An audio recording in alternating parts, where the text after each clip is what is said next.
My dear aspirants, today's news. First news, High Court halts by polls in 5 Tamil Nadu Assembly constituency. So, Tamil Nadu இருக்கிற 5 கான்ஸ்டுவன்சில ஒரு கான்ஸ்டுவன்சில election அதாச்சும் CM வந்து ரெண்டு கான்ஸ்டுவன்சில ஜெயிச்சதுல ஒரு கான்ஸ்டுவன்சில resign பண்ணாரு. But அதுக்கு அடுத்து ஒரு 4 கான்ஸ்டுவன்சிஸ்ல ஏற்கனவே எம்எல்ஏஸ் ஃபுல்லா ரிசைன் பண்ணியிருந்தாங்க. So it's going to bring another election, by election வந்து அதே இடத்துல நடக்க வேண்டியது. பட் ஆனா ஹைகோர்ட்ல இந்த எலெக்ஷன்ல வின் பண்ணவங்க ரிசைன் பண்ணிட்டாங்க இல்லையா, அந்த எலெக்ஷன்ல கண்டெஸ்ட் பண்ண இன்னொருத்தவங்க பெட்டிஷன் ஃபைல் பண்ணிருக்காங்க. என்னன்னு ஃபைல் பண்ணிருக்காங்க அப்படின்னா, இவங்க ரொம்ப மினிமல் ஓட்ல தோத்ததுனால அந்த எலெக்ஷன் செல்லாது அப்படின்னு சொல்லி ஹைகோர்ட்ல கண்டெஸ்ட் ஃபைல் பண்ணிருக்காங்க, பெட்டிஷன் ஃபைல் பண்ணிருக்காங்க. அதனால ஹைகோர்ட் சொன்ன விஷயம் என்னன்னா, ஸ்டாப் பண்ணி வைங்க, election commission should not conduct by election until the term அப்படின்னு சொல்லிட்டாங்க. அப்போ இது வரைக்கும் கொஞ்ச நாள் வரைக்கும் நடத்தக்கூடாது அப்படின்றதுதான் அர்த்தம். ரைட். சப்போஸ் ஏன் ஹைகோர்ட் ஹால்ட் பண்ணாங்க ஹைகோர்ட் அப்படின்னா, இப்போ எலெக்ஷன் மறுபடியும் நடந்து கண்டெஸ்ட் பண்ணி ஜெயிச்சுட்டாங்க, மறுபடியும் எலெக்ஷன் நடந்திருக்கு. அப்போ ஃபர்ஸ்ட் போட்ட கேஸ்ல ஃபர்ஸ்ட் ஹெல்ப் பண்ண எலெக்ஷன் செல்லாது. ஸோ செகண்டரியா வந்த ஒருத்தவங்க வின் பண்ணிட்டாங்க அனௌன்ஸ் பண்ணா ஒரே கான்ஸ்டுவன்சில 2 கேண்டிடேட் வந்து இருக்கிற மாதிரி ஆயிடும். ஸோ டெட்லாக் அரைஸ் ஆகும். அதுதான் first main reason. So PIL public interest லிட்டிகேஷன்ல ஃபைல் பண்ணியிருந்தாங்க. ஸோ அன்கிளியர் வேகன்சி அப்படின்னு சொல்றாங்க இந்த டேர்ம். ரைட். இப்போ section 151A of representation of people act 1951ல என்ன சொல்றாங்கன்னா, இந்த கிளியர் வேகன்சி அப்படின்ற ஒரு டேர்ம் யூஸ் பண்றாங்க. அந்த டேர்ம்ஸ்ல ஒரு சில கேட்டகரிஸ் வைக்கிறாங்க. ஒன்ஸ் அந்த கேட்டகரிஸ் இருந்தா மட்டும்தான் பை எலெக்ஷன் வைக்கணும்.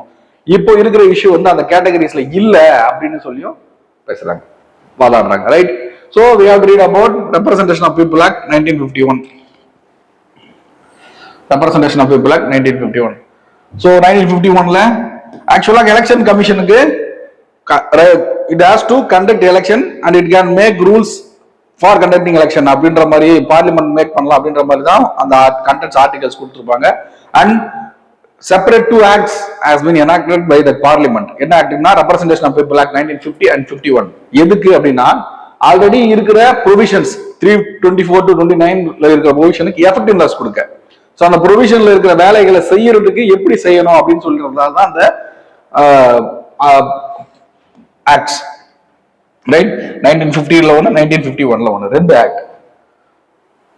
ரைட். இப்போ அந்த 151A section 151A of representation of people act அப்படிங்கிறது 1951ஓட ஆக்ட்ல 1996ல தான் அந்த அமெண்ட்மெண்ட் மூலமா கொண்டு வராங்க. கொண்டு வந்ததுல இந்த கேஷுவல் வேகன்சி அப்படின்னு ஒரு டேர்ம் யூஸ் பண்றாங்க. இந்த கேஷுவல் வேகன்சி இருந்தா தான் பை எலெக்ஷன் வைக்கணும். அப்படி இந்த டேர்ம்ல என்ன மீனிங் ஆகும்னா, டெத், ஒரு கேண்டிடேட் இறந்து, அதாவது ஜெயிச்சுட்டு அவர் இறந்திருந்தா resignation, disqualification, election declared void or any other reason. So அப்போ எலெக்ஷன் டிக்ளேர்ட் வாய்ட் அப்படின்னு ஒரு டேர்ம் இருக்கு இல்லையா. இப்போ ரிசைன் பண்ணிருக்காங்க, ரிசைன் பண்ண இடத்துல தான் பை எலெக்ஷன் வைக்க கூடாதுன்னு சொல்லியிருக்காங்க. அப்போ அதை ரிசைன் பண்ணப்போ அந்த கேண்டிடேட் இன்னொரு கேண்டிடேட் தோத்துருக்காங்க இல்லையா, அவங்களுக்கு சப்போஸ் வேர்டிக்ட் வந்து பாசிட்டிவா விழுந்துருச்சு அப்படின்னா, சோ எலெக்ஷன் டிக்ளேர்ட் வாய்ட் இது வராது. அப்ப திரும்பி வைக்க கூடாது. அப்ப செகண்ட் பர்சன் வச்சிருவாங்க. சோ சரி இப்ப எலெக்ஷன் டிக்ளேர்ட் வாய்டு வந்துருச்சு அப்படின்னா மறுபடியும் எலெக்ஷன் வைக்கணும். அப்ப அந்த கேப்ல இப்போ ஒரு எலெக்ஷன் வைக்கணும்னு அவசியம் இல்லை. இதனால்தான் இந்த டேர்ம் இந்த கேஷுவல் வேகன்சி அப்படிங்கிற டேர்ம் அவங்க சொல்றாங்க. Right. Exception 1, remaining term of office எப்போ வைக்க வேண்டாம் அப்படின்னா, 5 years elected representatives 5 years term இருக்கும் பொழுது 4 years கிராஸ் பண்ணிட்டாங்க, இன்னும் 1 year தான் மிச்சம் இருக்கு அவங்களோட டேர்ம் அப்படின்னா, அந்த நேரத்துல அவங்க இந்த கேஷுவல் வேகன்சி விழுந்துச்சா, ஃபார் எக்ஸாம்பிள் டெத்தோ ரெசிக்னேஷனோ இப்படி ஏதாவது விழுந்துருச்சுன்னா மறுபடியும் எலெக்ஷன் வைக்கணும்னு அவசியம் இல்லை. First exception. And second exception வந்து எலெக்ஷன் கமிஷன் ஆஃப் இந்தியா வந்து சர்டிஃபை பண்ணணும், இந்த ஏரியாவில் எலெக்ஷன் கண்டக்ட் பண்றது அவ்வளோ ஈஸி இல்லை அப்படின்னு சர்டிஃபை பண்ணணும். ஸோ இந்த 2 கண்டிஷன் இருந்தா பை எலெக்ஷன் வைக்க வேண்டாம். ரைட். இது எல்லாமே கொடுத்துருக்கு எங்கன்னா Representation of People Act 1951. Right. So prevents constituencies from remaining unrepresented. அதோட objectives 59 section 151A வருது. Right. So already சொன்னதே இருக்கும். And next news, Center Defense E20 admits fuel economy may reduced by 3 to 5%. So E20 அப்படின்னா ethanol blended fuel. Ethanol agriculture ப்ராடக்ட்ல இருந்து ready பண்ற ethanol petrol கூட mix பண்ணி ஃபியூலா யூஸ் பண்ணாங்க. அந்த 20 அப்படிங்கிறது 20% குறிக்கிறது. Right. Admits fuel economy by reduce by 3 to 5% அப்படின்னா மைலேஜ் குறையுது. ஸோ இந்த எத்தனால மிக்ஸ் பண்றதுனால மைலேஜ் குறையுது, அதுதான் issue. Right. So what is ethanol blending? Alcohol based biofuel. Alcohol based பயோஃபியூவல்னா சுகர் கேன்ல இருக்கிற மொலாசஸ், ஈஸ்ட் ஃபெர்மெண்டேஷன், இந்த மாதிரியான பயாலஜிக்கல் ப்ராசஸ் எல்லாமே முடிஞ்சு வர ஒரு ப்ராடக்ட் தான் வந்து பயோஃபியூவல். ஆல்கஹால் பேஸ்ட் பயோஃபியூவல் எங்கெங்க இருக்குன்னா sugar, starch, agriculture feedstock, இந்த எல்லா இடத்துலையும் கிடைக்க முடியும். ரைட். இந்த பிளெண்ட் இத்தனை வரைக்கும் நம்ம அலோவ் பண்ணியிருக்கோம். E5 5% ethanol, 10% E20. இப்போ இந்த ஃபியூலுக்கு தான் இஷ்யூவா இருக்கு. E85 E100 வரைக்குமே இருக்கு. இன்னொரு விஷயம் என்னன்னா, பெட்ரோலுக்காக டிசைன் பண்ண வெஹிக்கல்ல எத்தனால் பிளெண்ட் பண்ண ஃபியூல் நம்ம யூஸ் பண்ணோம் அப்படின்னா இன்ஜின் கெப்பாசிட்டியில வந்து இஷ்யூ ஆகுது.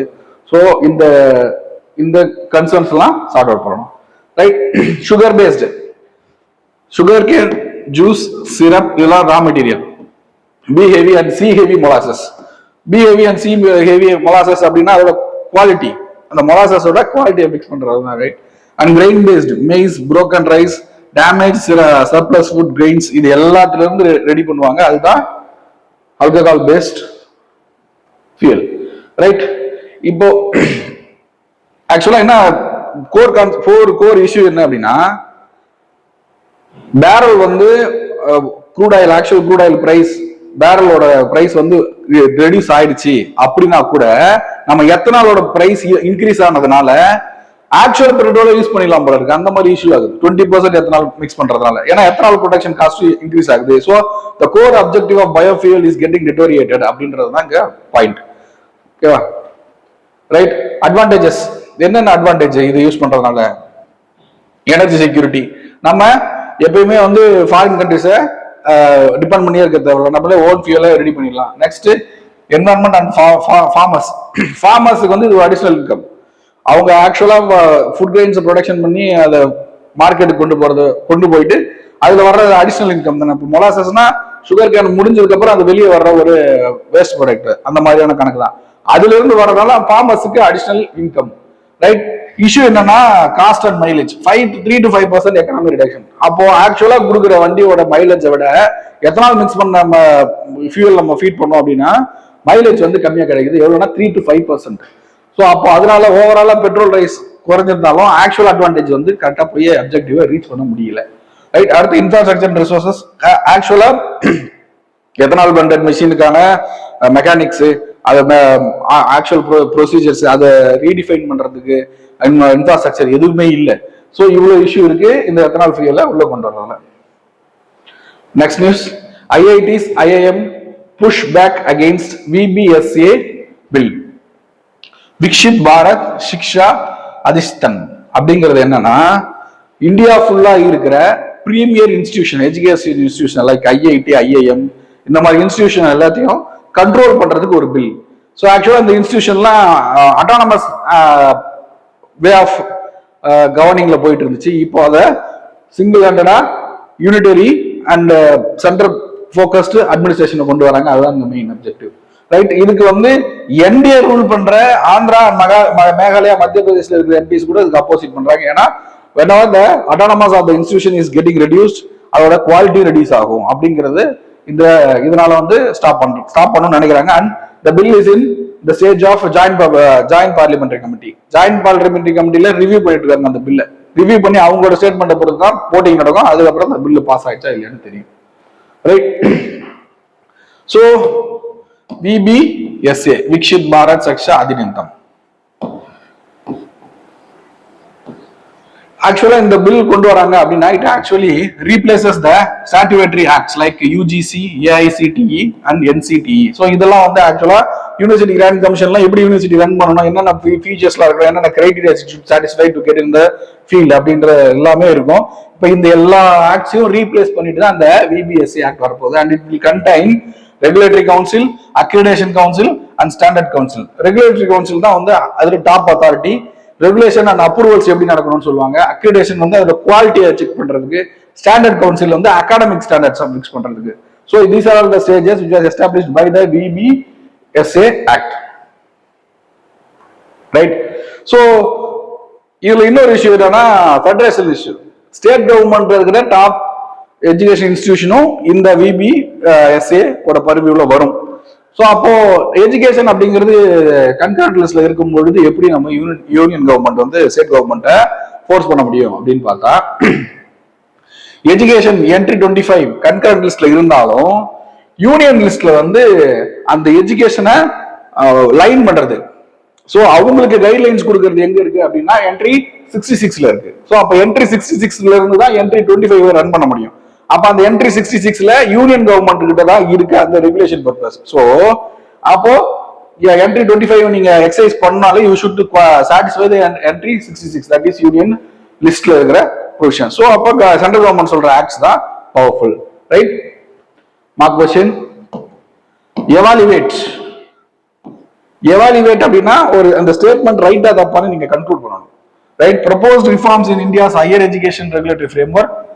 How does the VBSA bill seek balanced excellence, access and inclusion? So compare பண்ணணும், கம்பேர் பண்ணி எவாலுவேட் பண்ணணும். ஏற்கனவே இந்த யூஜிசி ஆக்ட், ஏஐசிடி ஆக்ட் எல்லாத்தையும் கம்பேர் பண்ணி எவாலுவேட் பண்ணணும். ஸோ 2 பக்கத்துக்கு 150 வேர்ட்ஸ் எழுதுங்க, போட்டோ எடுத்து அனுப்புங்க, கமெண்ட்ல அப்லோட் பண்ணுங்க, கண்டிப்பா திருத்தி தருவோம். தேங்க்யூ. குருஷேத்ரா குருஷேத்ரா குருஷேத்ரா குருஷேத்ரா குருஷேத்ரா குருஷேத்ரா